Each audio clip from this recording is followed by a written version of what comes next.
महाराज अष्ट मंत्रियों में श्रेष्ठ मंत्री श्री सुमंत जी, आप तो जानते हैं कि जब भी हम अपने पूर्वजों के सिंहासन सूर्यमुखी सिंहासन पर आसीन होते हैं, सर्वप्रथम तुमसे हम अपनी इस प्यारी प्रजा का हाल जाना करते हैं। और वह जाना इसलिए करते हैं क्योंकि यहाँ के हम राजा हैं और एक राजा का ये कर्तव्य होता है, ये दायित्व होता है कि अपनी प्रजा की देखरेख, अपनी प्रजा का ध्यान निज प्राणों की भांति, निज पुत्र की भांति रखना चाहिए। ये एक राजा का कर्तव्य होता है।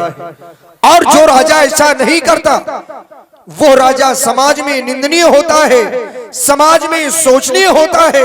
हाँ हाँ राजमंत्री, ऐसा राजा नरक का गामी होता है। ऐसा हम नहीं, हमारे शास्त्र कहते हैं, जासुराज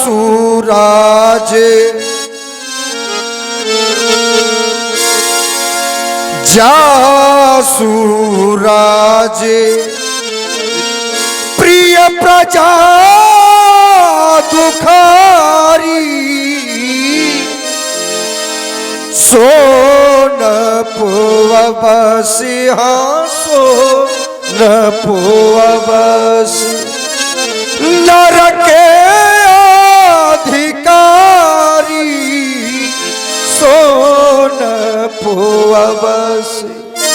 वो राजा नरक का गामी होता है जिस राजा के राज में ऐसी प्यारी प्रजा दुख पाती है। राजमंत्री, वही राजा समाज में शोचनीय है, वही राजा समाज में निंदनीय है। कौन सा राजा? तो हमारे शास्त्र बतलाते हैं, सोचिए न पति, ऐसा राजा सोचनीय है। कैसा राजा? सोचिए न पति, जो नीति न जाना, और चाही न प्रजा, यह चाही न प्रजा, प्रिय प्राण समाना, चाही न प्रजा। क्योंकि राजा और प्रजा का जो संबंध होता है एक पुत्र और पिता की भांति होता है। राजमंत्री, राजा और प्रजा एक दूसरे के पूरक माने गए हैं। तभी तो कह दिया गया कि बजे ताली युगल कर से, नियम तो ये सदा से है। यदि राजा है प्रजा से तो फिर प्रजा भी राजा से है। एक दूसरे के जो संबंध होते हैं बड़े ही घनिष्ठ और आत्म साध कर देने वाले हुआ करते हैं। राजमंत्री, वैसे भी एक राजा ना होकर यदि हम एक मनुष्य होकर भी ये सोचें तो मानव होने के नाते हमारा यह कर्तव्य बनता है कि दूसरे जीव पर दया करना। यदि कोई असहाय है, कोई भूखा है और हमारे पास बहुत सा धन है, यदि हम उस भूखे को भोजन नहीं करा सकते तो फिर वो हमारे पास धन, यश, वैभव होने का कोई विशेष मूल्य नहीं है। फिर वो जीवन भी क्या जीवन है? वो जीवन भी क्या जीवन है जो जीवन सफल बना न सके। अभिमानी वो अभिमानी वो अभिमानी वो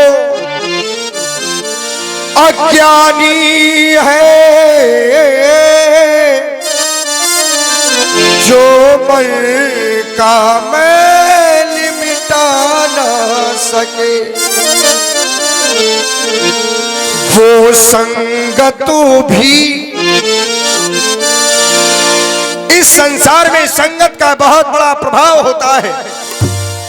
तभी तो कह दिया गया कि सठ सुधरई सत संगत पाई। यदि व्यक्ति की संगत अच्छी होगी तो बुरे से बुरा व्यक्ति भी अपने राह को बदलकर सतमार्ग पर चल सकता है।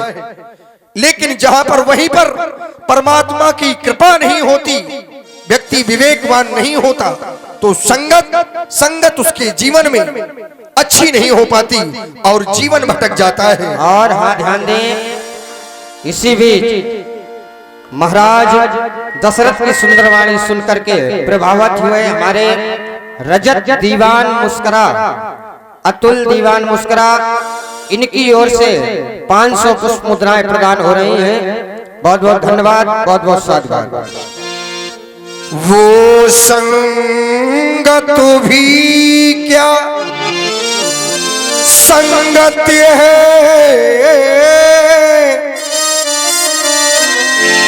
जो मार्ग सुगम अपना ना सके, जो मार्ग सुगम अपना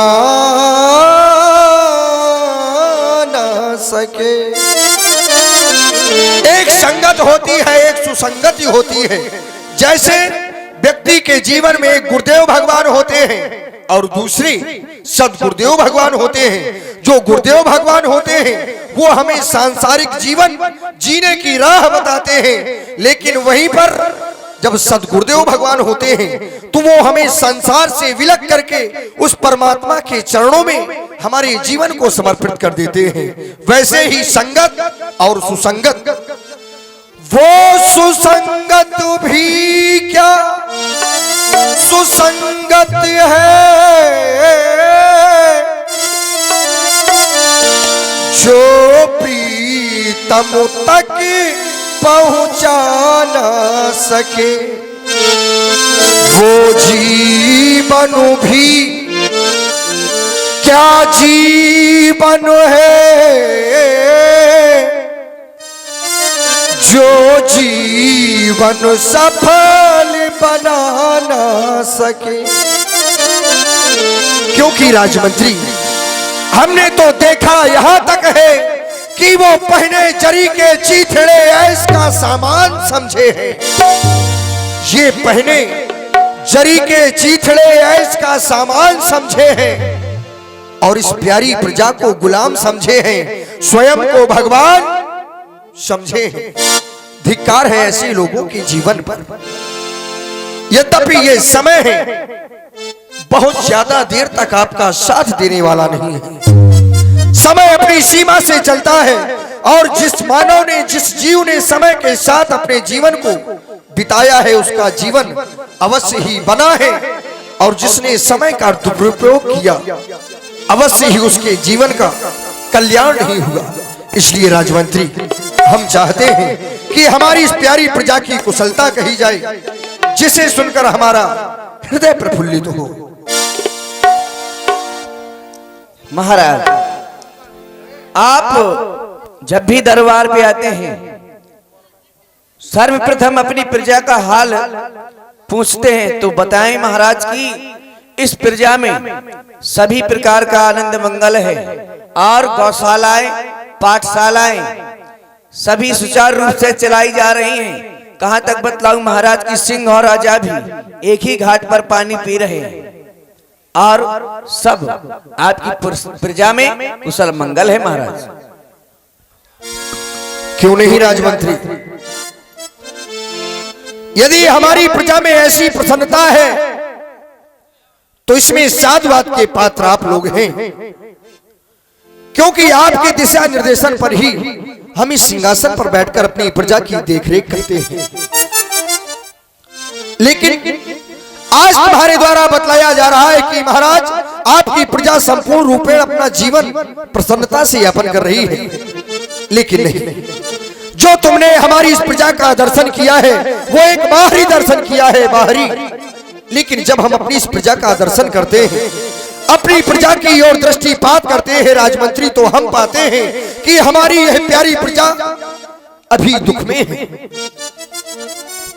तुम विचार कर रहे होगे प्रजा दुख में है। हाँ, यद्यपि इनका निज दुख नहीं है, हमने इनके जीवन को सुगम बनाने के लिए वो सारी सुख सुविधाएं दे रखी हैं। जीवन कष्ट में नहीं है, लेकिन इन्होंने आज हमारे दुख को अपना निज दुख समझ रखे है। इन्होंने अपने महाराज के दुख को अपना निज दुख समझा। जानते हो, हमारी इस अयोध्या में जब भी किसी के गृह में बालक जन्म लेता है राजमंत्री, तो इनके घर में खुशियां नहीं मनाई जाती, उत्साह नहीं मनाए जाते, बधाई नहीं बजवाई जाती। जानते हो क्योंकि इन्हें आभास है कि अयोध्या के सम्राट के पास एक भी संतान नहीं है।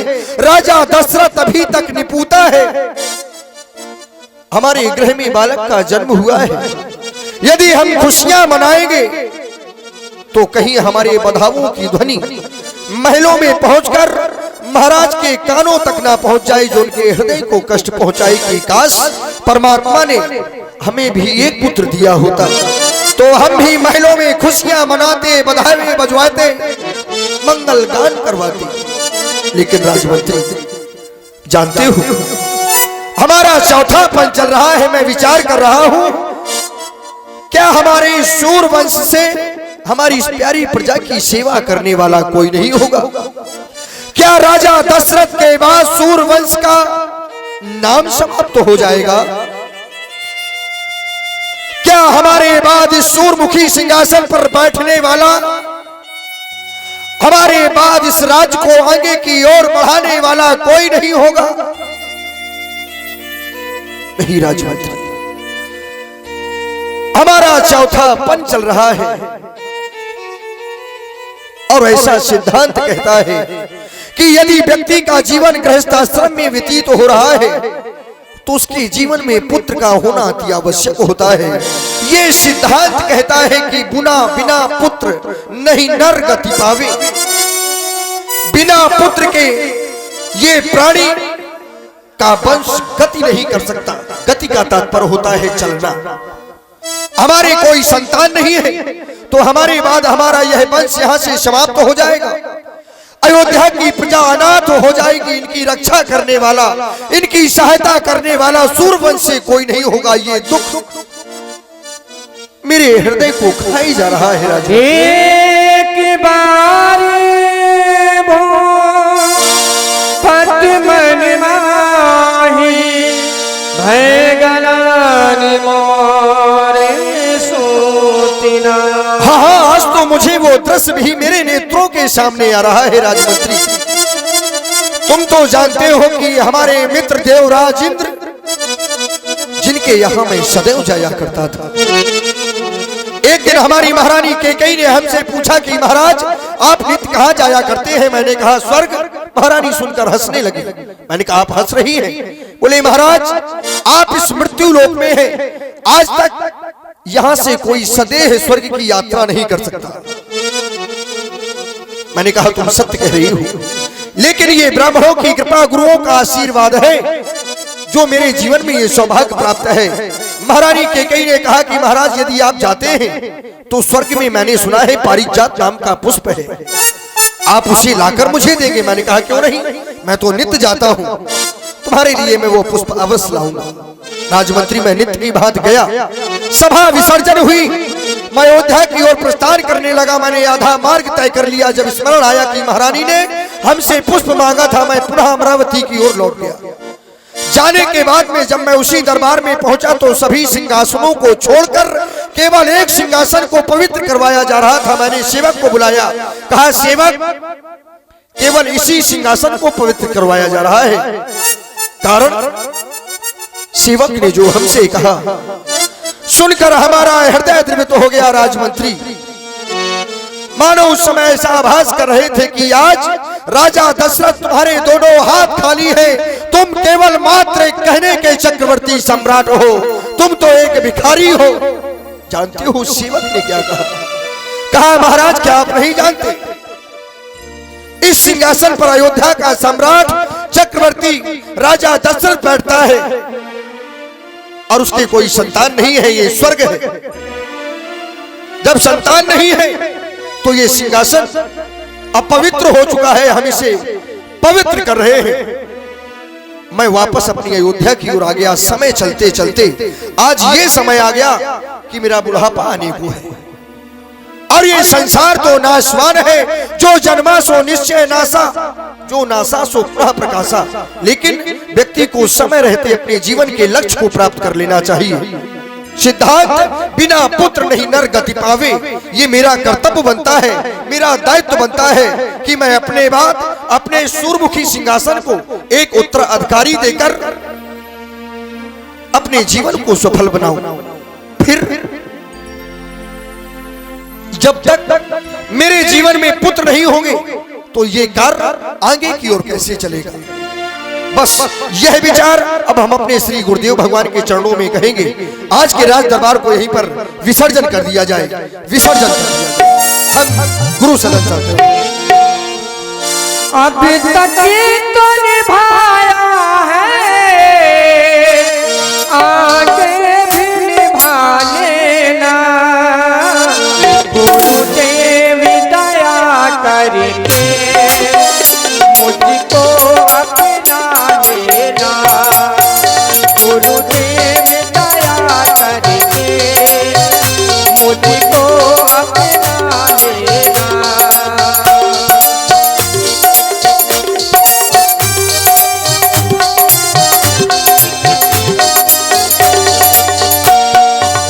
गुरु रह गया तुरंत मह पाला, तुरंत मह पाला, तुरंत मह पाला। गुरु रह गया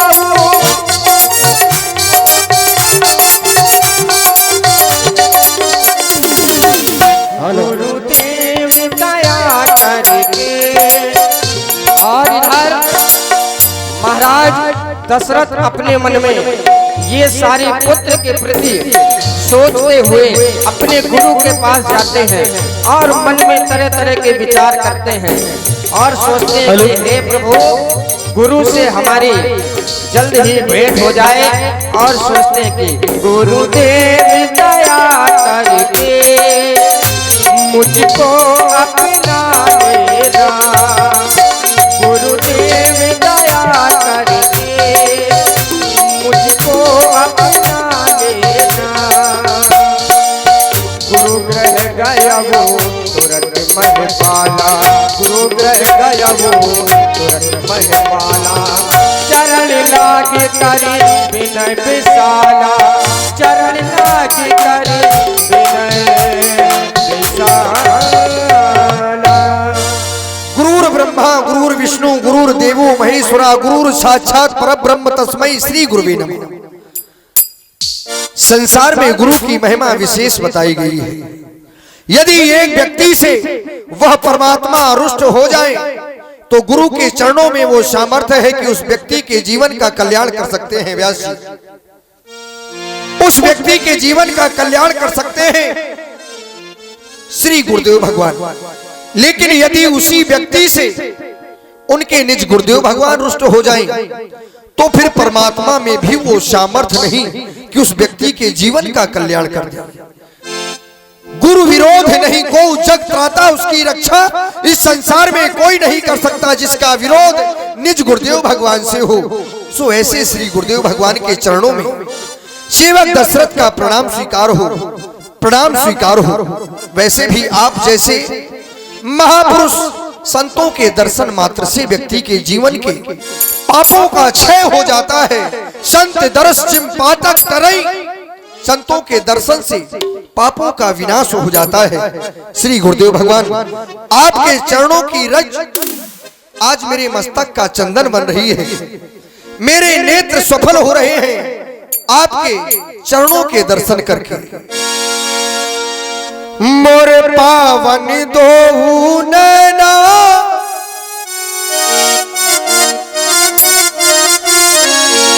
मोर पावन दो नैना, मोर पावन दो नैना।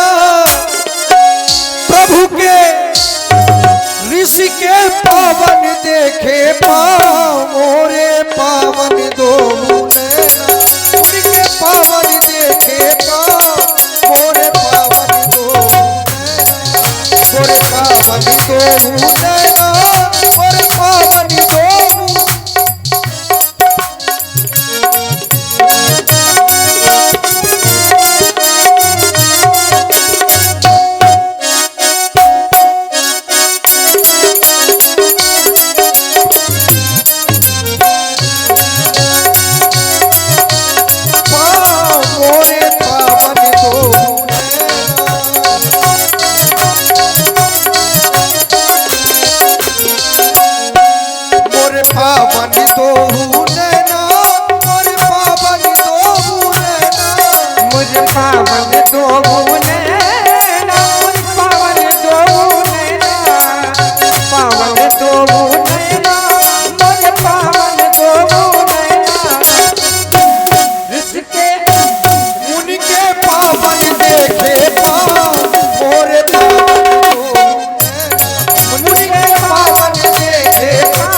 यत्न ही क्यों सफल हुए, उसका एक विशेष प्रभाव आपके श्री चरणों की धूल का है। क्योंकि गुरु पद रज मधु मंजुल अंजन, आपके जो चरणों की रज है, जिस प्रकार से नेत्रों को स्वच्छ शाभ अंजन बनाता है, वैसे ही आपके चरणों की रज व्यक्ति के जीवन के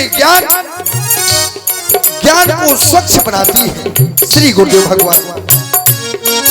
दर्शन जो प्रभु का मिला है, मेरे मन का सुमन खिला है। दर्शन दर्शन दर्शन जो प्रभु का, दर्शन जो प्रभु का मिला है, मेरे मन का सुमन खिला है।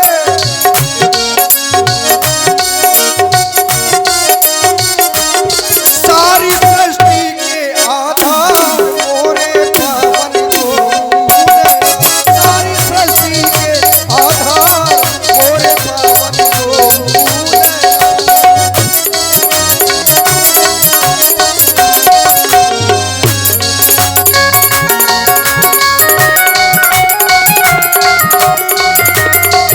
मोरे पावन दो नैना, मोरे पावन दो नैना, मोरे पावन दो नैना, मोरे पावन दो नैना। मुनि के ऋषि के प्रभु के पावन देखे पाँव, मोरे पावन दो नैना।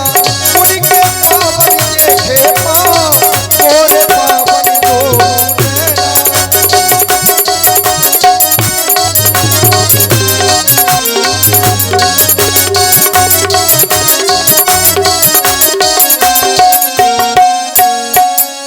विचार कर रहा हूं, आपके सानिध्य में रहता हूं, लेकिन अभी तक मेरे जीवन का लक्ष्य मुझे प्राप्त नहीं हुआ। श्री गुरुदेव भगवान।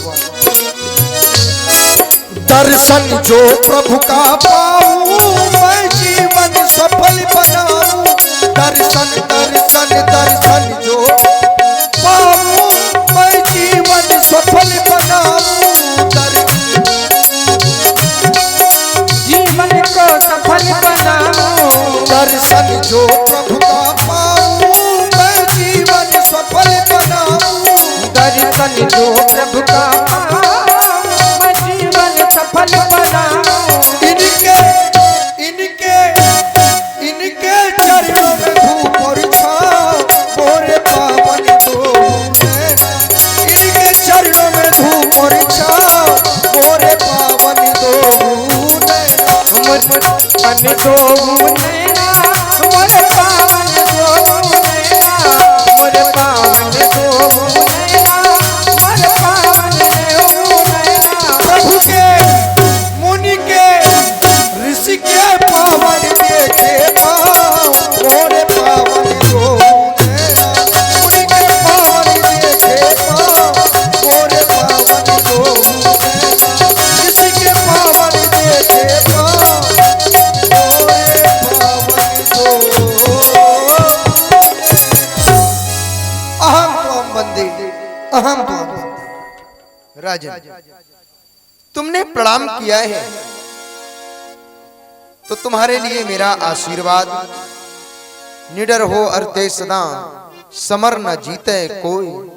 चिरंजीव युग युग जियो, कीर्ति लता बर हो। राजन, जब भी कभी आप आते हैं तो तुम्हारा मुखमंडल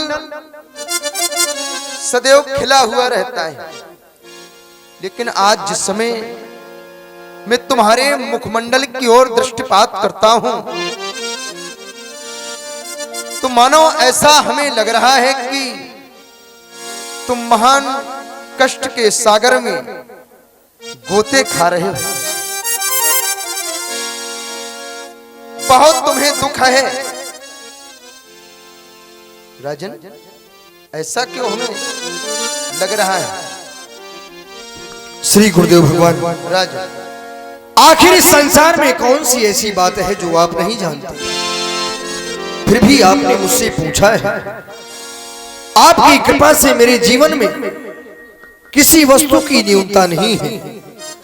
धन धान राजकोष यश वैभव सेना सब कुछ है, लेकिन ये सब कुछ होने के बाद भी जब मैं देखता हूं तो मैं खाली हाथ हूं।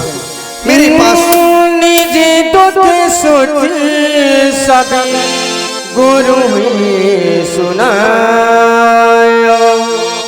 आज मेरे जीवन का दुख प्रबल है, दुख। आज मैं अपने जीवन का दुख आपसे कह रहा हूं श्री गुरुदेव भगवान। देख रहे हैं चौथा पन है। विचार करें, क्या राजा दशरथ के बाद उस सूरमुखी सिंहासन पर बैठने वाला कोई नहीं होगा? मेरा जीवन व्यतीत हो गया ये कान सुनने के लिए कि मुझे भी कोई पिताश्री कहकर पुकारेगा। हमारे आंगन में भी पुत्रों की किलकारियां गूंजेंगी, लेकिन नहीं श्री गुरुदेव भगवान, अभी तक मेरे जीवन में यह सौभाग्य नहीं आया। ऐसा नहीं कि इसके लिए मैंने उपाय नहीं किए, एक नहीं दो नहीं, मैंने तीन विवाह किए, लेकिन संतान एक भी नहीं है और संतान नहीं है, तो ये मेरे जीवन का आज सबसे बड़ा दुख बन गया है। हृदय में बड़ी चिंता हो रही है, बड़ी पीड़ा हो रही है श्री गुरुदेव भगवान। कर चुका विवाह तीन, फिर भी फल उसका मिला अभी भी नहीं है। चौथा पनिया है, चौथा पर आने वाला हल कमल अभी तक खिला नहीं है। चौथा पर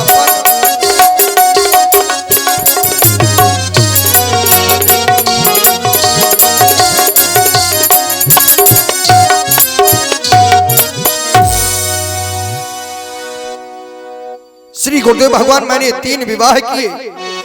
गुरुदेव न जाने कैसा है भविष्य, जो अभी तक प्रभु अंधेरा है। मैं निर्बल होता जाता हूँ, मैं निर्बल होता जाता हूँ, ये प्रबल दुखी ने घेरा।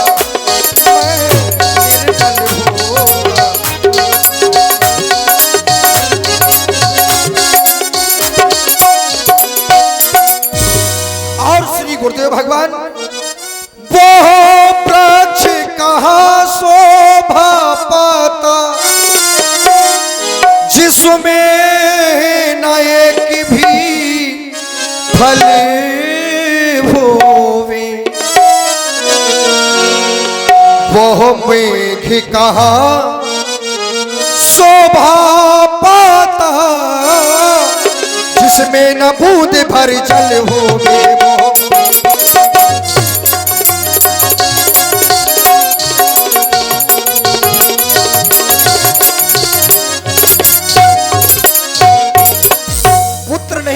ऐसा नहीं कि मैं बहुत से पुत्र चाहता हूं ना, ज्यादा ना हो, बस एक ही हो, जिससे वह वंश चले अपना। पितरों को भीतर तर्पण पहुंचे,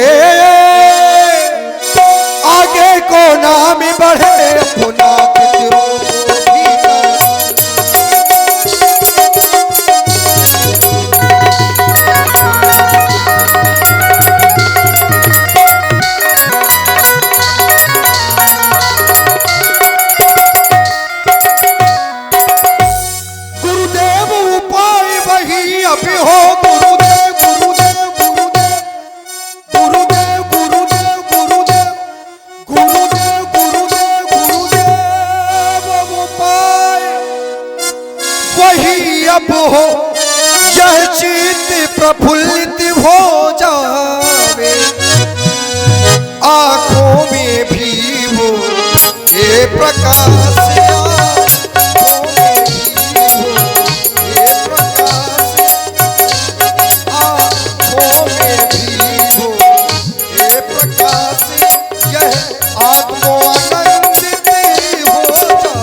अब चौथो जाता, मोहि पुत्र नहीं दीन विधाता। अभी तक विधाता ने मुझे एक भी संतान नहीं दी। इस संसार में राजा दशरथ आपका सेवक निपुता कहा जाता है, निपुता कहा जाता है श्री गुरुदेव भगवान। यदि आप चाहें तो क्या से क्या नहीं हो सकता, क्या नहीं हो सकता। गुरुदेव अगर तुम चाहो तो, गुरुदेव अगर तुम चाहो तो, सरता भी समंदर हो जावे। गुरुदेव अगर तुम चाहो तो, सरता भी समंदर हो जावे।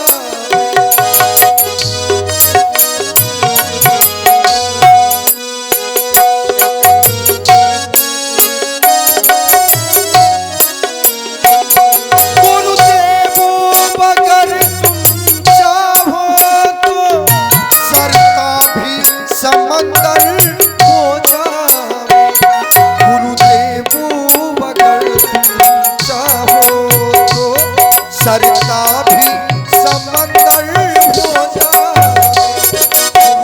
हो जाए।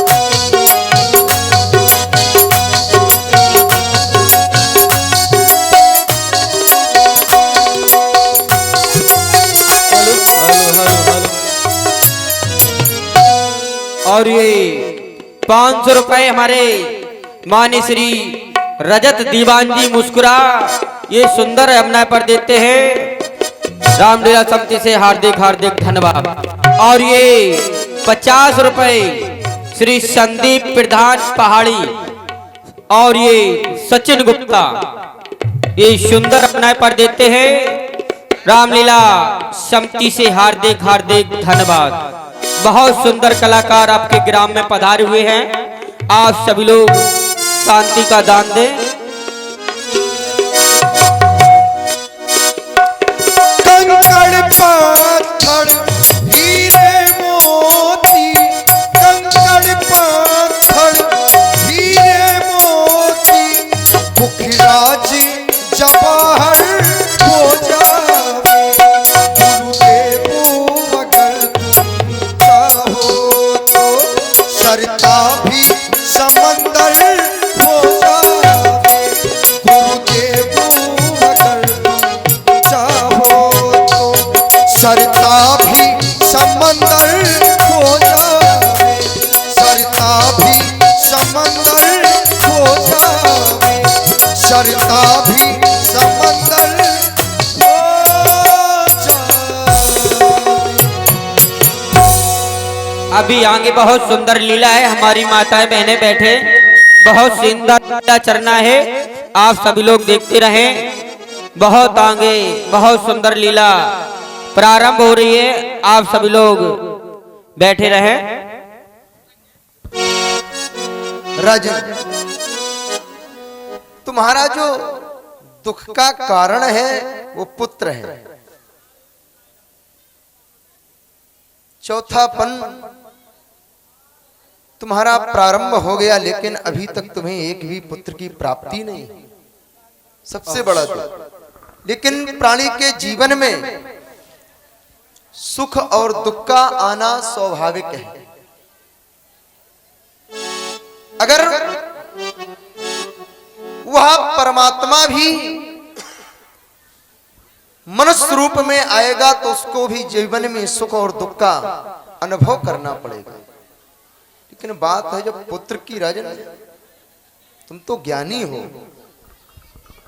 तुम कह रहे हो एक ही पुत्र हो जाए जो हमारे वंश को बढ़ाए, पुरखों को तर्पण पहुंचाए। राजन, संसार में हर पिता चाहता है कि हमें एक पुत्र हो जाए। पूछो लेकिन उन पिताओं से, हर पिता का पुत्र वंश को नहीं बढ़ाता है, उसके यश को घटाता है। क्योंकि अगर कहीं पुत्र कुपुत्र हो जाए तो वंश का नाम वह क्षणमात्र में समाप्त कर देता है। बढ़ाने की तो बात छोड़ो, अपने ही वंश में देख लो, सगर के 60,000 पुत्र हुए, तो सगर ने क्या पुत्रों का सुख भोगा। इस संसार का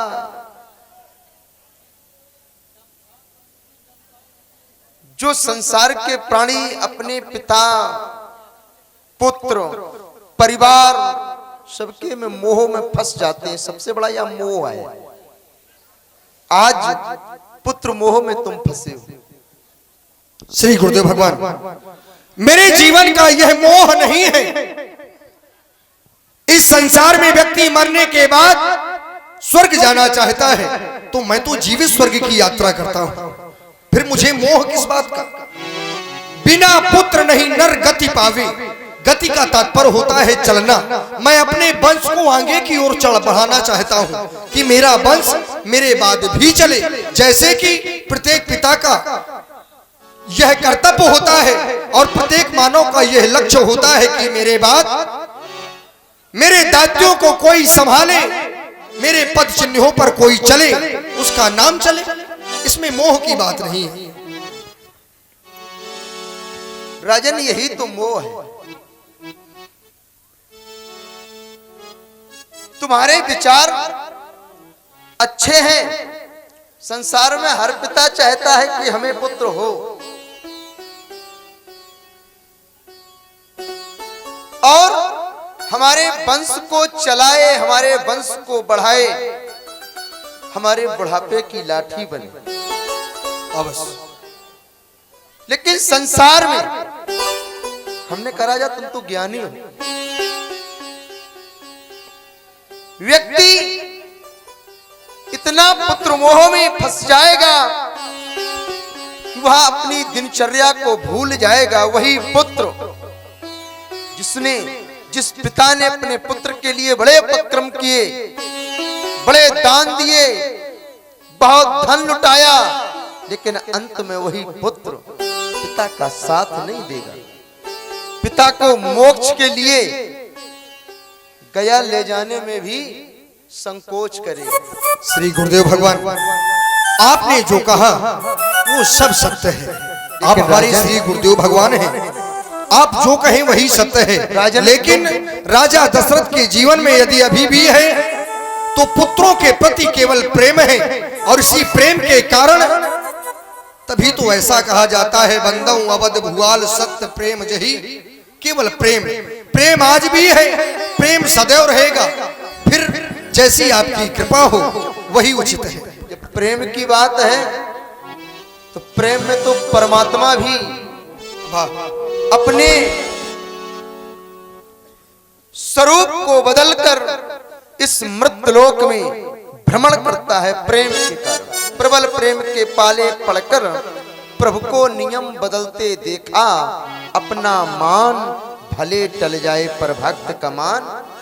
तो राजन, तुम एक पुत्र की कह रहे हो तो हम तुम्हें वरदान दे रहे हैं। एक नहीं, दो नहीं, तीन नहीं, तुम्हारे आंगन में 4 पुत्र। जय हो आपकी, जय हो, जय हो। और कोई साधारण नहीं होंगे।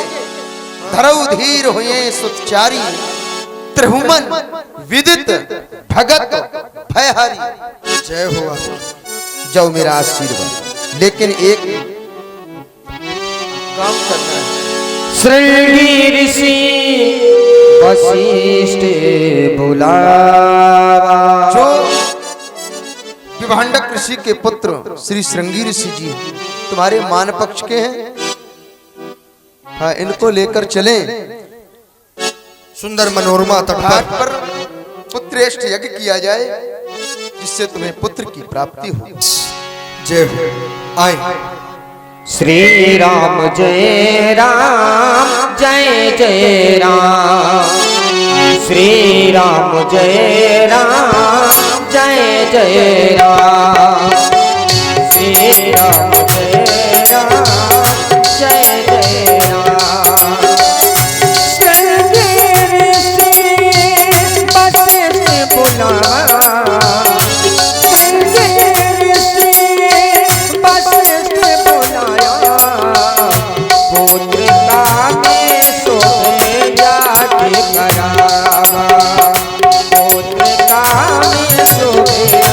जाके करावा।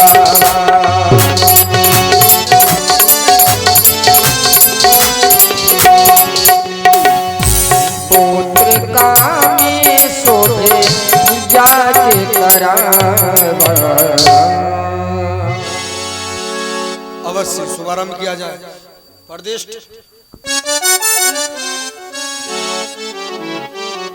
हाँ पर्दा वाले ओम श्रीमन्महागणाधिपतये नमः स्वाहा। लक्ष्मीनलाभ्यां नमः स्वाहा। उमा महेश्वराभ्यां नमः स्वाहा। वाणीगणदाभ्यां नमः स्वाहा। सचेपुन्द्राभ्यां नमः स्वाहा। मातृचरणकमलेभ्यो नमः स्वाहा। इष्टदेवताभ्यो नमः स्वाहा। कुलदेवताभ्यो नमः स्वाहा। ग्राम देवताभ्यो नमः स्वाहा। स्थान देवताभ्यो नमः स्वाहा। सर्वो देवेभ्यो नमः स्वाहा। विचार कर रहे हो अभी तक अग्निदेव महाराज क्यों नहीं प्रकट हुए? तो इसका एक ही कारण है, इनके जो कुल के देवता हैं, इनके जो रंगनाथ जी महाराज हैं, जब हम सभी भगत सहित आहुति प्रदान करेंगे तब ही अग्निदेव प्रकट होंगे। ओम रंगनाथाय नमः स्वाहा। ओम भगति सहित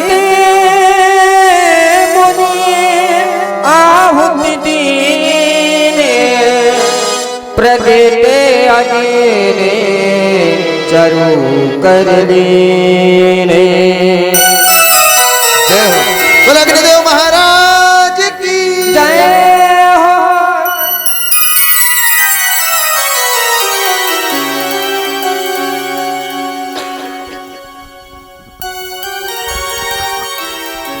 हे राजा, आज आपके द्वारा जो यह पुत्र कामना को लेकर शुभ यज्ञ करवाया गया, वह यज्ञ यथा संपन्न हो गया। और फिर संपन्न क्यों न होता, एक और सृष्टि रचयिता श्री ब्रह्मा जी के पुत्र श्री वशिष्ठ जी, और दूसरी ओर श्री विभांडक ऋषि के पुत्र श्री श्रृंगी ऋषि, जब ऐसे अखंड और महान विद्वानों के द्वारा यज्ञ करवाया जाएगा तो दुर्लभ से दुर्लभ यज्ञ भी सुलभ हो जाएगा। यह तो मात्र पुत्रेष्ट यज्ञ था। हे राजा, जो वशिष्ठ कछु हृदय विचारा, सकल काज भा सिद्धि तुम्हारा। श्री वशिष्ठ जी ने अपने मन में जो पूर्व विचार कर रखा था, आज वह विचार पूर्णतया पूर्ण हो चुका है। और वह विचार ही नहीं पूर्ण हुआ, उस विचार के साथ साथ आपके कार्य की सिद्धि भी हो गई। वह विचार कौन सा? तो जिस समय श्री ब्रह्मा जी ने अपने सभी मानस पुत्रों को कर्म विभाजित किए, तो श्री वशिष्ठ जी को एक कर्म दिया गया और कहा गया तुम्हें सूर्य वंश में उपरोहित कर्म करना है। यद्यपि श्री वशिष्ठ जी के द्वारा मना किया गया और कहा गया उपरोहित कर्म अति मंदा, वेद पुराण स्मृति कर निंदा। वेद पुराण स्मृतियां इस कर्म को निंदनीय बतलाते हैं, फिर मैं यह कर्म कैसे ले सकता हूं? तो स्वयं ब्रह्मा जी ने कहा कि यदि यह कर्म तुम्हारे द्वारा लिया गया तो भविष्य में तुम्हें लाभ ही होगा। तो श्री वशिष्ठ जी ने कहा लाभ? कैसा लाभ? तो स्वयं ब्रह्मा जी ने कहा परमात्मा ब्रह्म नर रूपा होई है रघुकुल भूषण भूपा। उस रघुवंश में स्वयं परमात्मा परब्रह्म का अवतार होगा। उस समय श्री वशिष्ठ जी ने अपने मन में विचार किया कि तब मैं हृदय विचारा जो यज्ञ व्रत दान जाकहु करिय सो पहिहु धर्म न एशम आन।